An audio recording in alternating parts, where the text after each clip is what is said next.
A toast, son? Yeah, boys, what you got there? Will you read us a story before bed? Please? Okay, of course I will. Get into bed and I'll be right there, okay?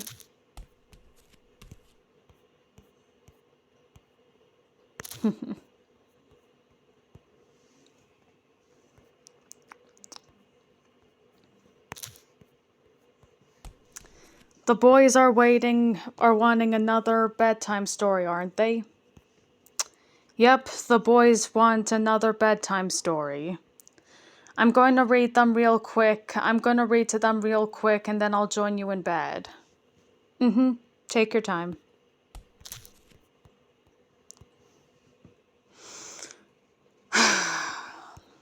What's taking him so long?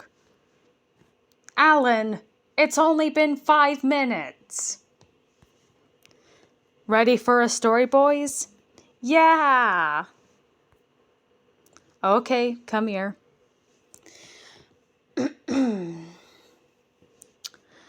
Once upon a time in a deep dark wood, the gruffalo said that no gruffalo should ever set foot in the deep dark wood. Why not? Why not? Said the gruffalo's child. Because if you do, the big bad mouse will be after you. I met him once, said the gruffalo.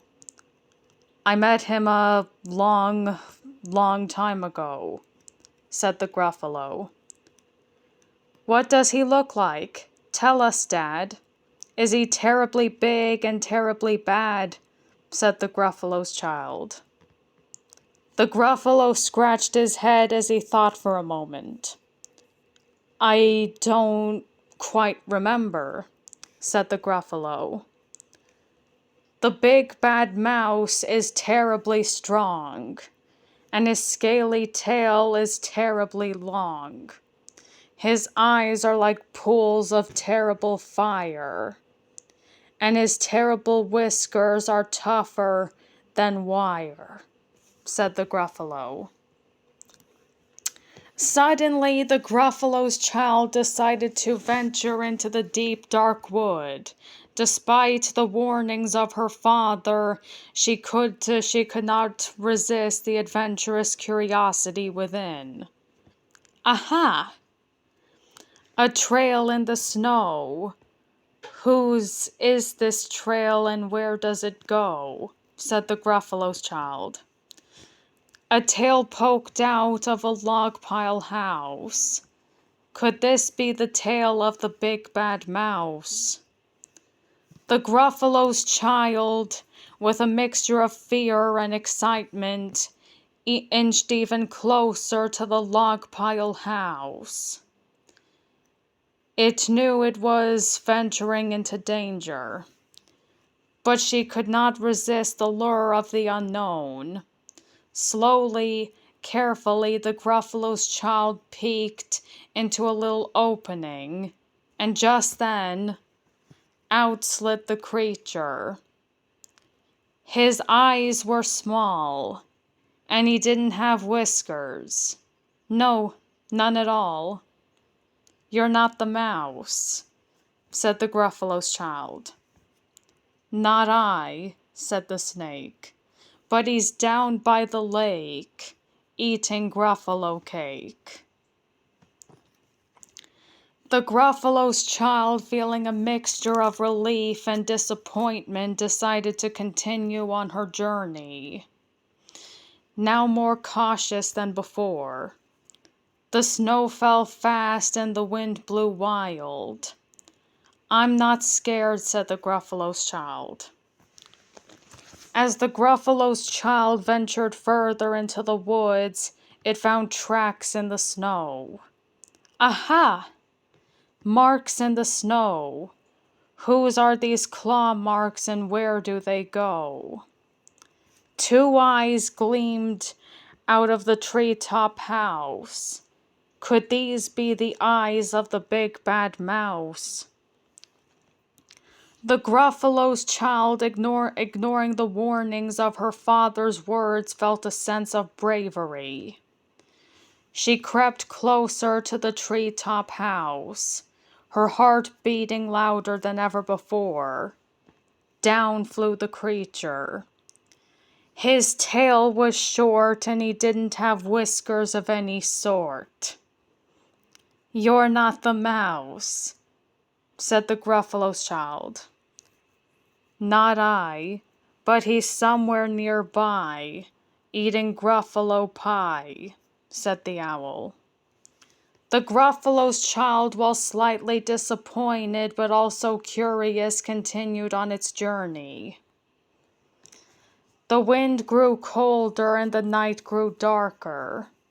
"I'm not scared," said the gruffalo's child. "No, I'm not scared at all."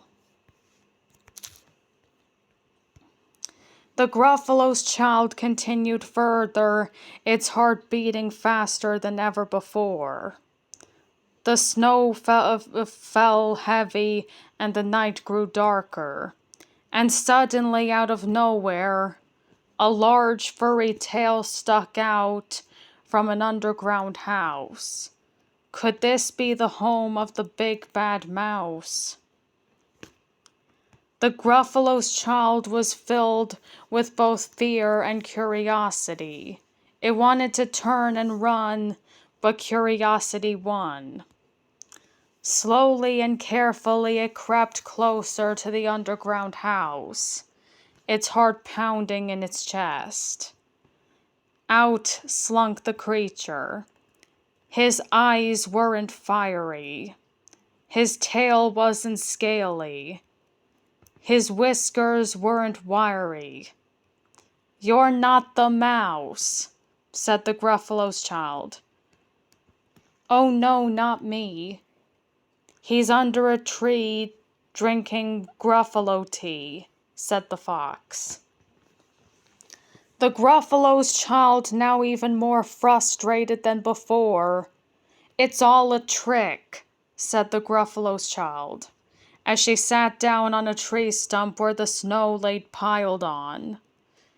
"I don't believe in the big bad mouse."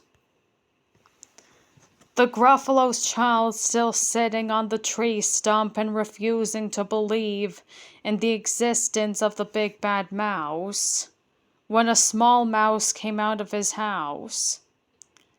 But here comes a little one from out of his house. Not big, not bad, but a mouse at least.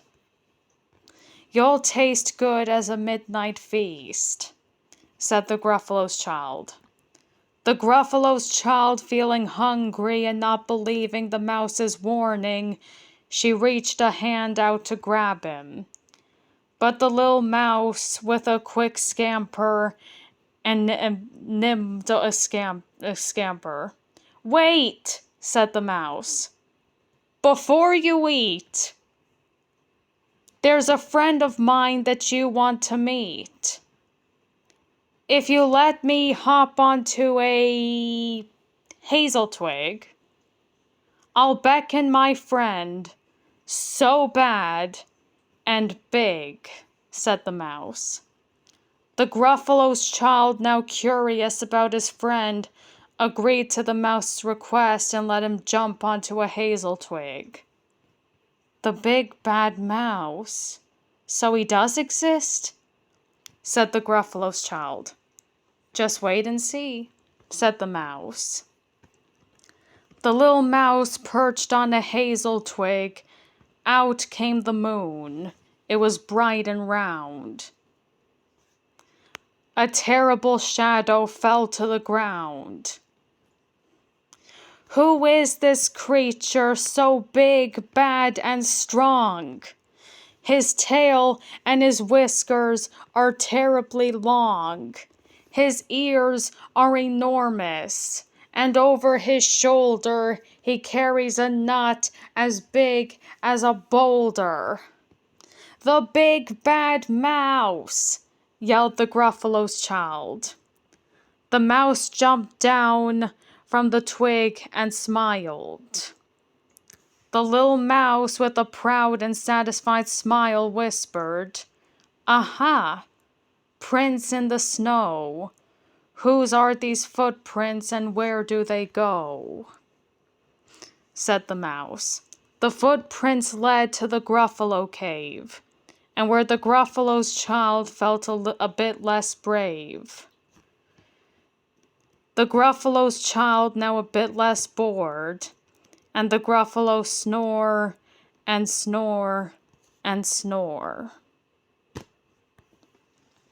What did you think, boys? Did you enjoy the story? That was amazing! I've never heard a story like that before. I'm glad you liked it. The Gruffalo is a classic tale that has intrigued kids for a long time. Now, you kids should get your sleep because remember, we're going to go to the mall tomorrow. A mall with lots of clothes. And a food court with ice cream. That's right, boys. We'll go to the mall and you can have a blast exploring all the stores, finding clothes you like, and don't forget those delicious treats at the food court. But now, it's time to get some sleep. You need your rest for our big day tomorrow. Yes, we'll get plenty of sleep. And dream of all the ice cream we're gonna eat tomorrow. That's the spirit, boys. Dreaming of all that ice cream is a good way to get some sleep. But remember, it's important to have a good night's sleep to have enough energy for the day. So let's tuck you into bed now. Okay, we'll try to sleep now. But we're gonna dream about ice cream. Now, close your eyes and try to sleep. Dream about the mall and the ice cream and the fun we'll have tomorrow.